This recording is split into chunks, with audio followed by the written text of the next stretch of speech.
Sen akınna yazmak, at kıyın merdanım, ıkbalı geçtip oğut allıdaşım, yüreğim ağladı ananay bana, sen hakta gurrun verdi atasım.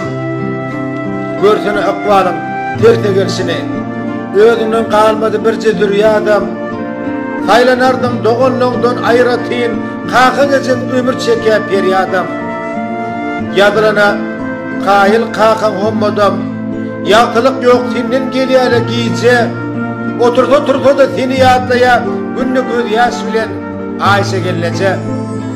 Maliyeti yok yali bu boş durmuşsun, yaşayıştan kaçıp var ya hüvetem, doğuncukluğun seni baki yitirdi, kan ağladı, arkadan mekan meyliytem. Göğe ki bolupsun, ötükçü mihman, elmidam yaşayan fikirde ağımda, gözüne getirip merdanım kesmin, ezidlep ağladım, tanımadım da. Küçük öbürlük adam gerçilik, alçaklık doğumluk fenne cemlenen, el açıktan hemen göğünü tapyan, ömrün kıyıtkan üçün gözlerin emlenen. Hemenin başına, dine şu fikir, dokunu dediydi, işte yaynata, Tanrı'nın görküzünü ne şükür değil men, na çağırın gideni, adım aynada.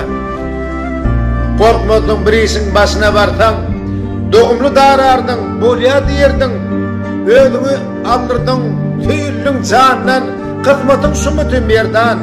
Ne deydin? Alacımız yok hiç, Allah gerektin. 33 yaş mıdır senin payınım?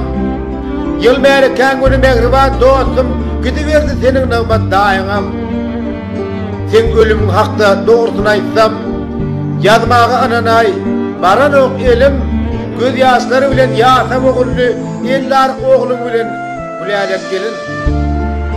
Kısmata çare yok, mün nalatan da, kara toprak senki kesilli yaşan, seni yatlan çağıda Magdolya, vak boynu vurdun inin atasın. Ayğal bolonok ağzı getiretten, başları eğiledi yağlı kaygı kam, sana doğa okam nur iman dilep, sessiz göz yaş ediyen doğdum şartlığım. Hoş günlerin hakta yartadım dine, seni hiç unutmaz levaplı besim. Toprağın yengil olsun, ruhun saat olsun, cahil cennet olsun iman yollusun. Merdanım sen deyip, dongdulu basım.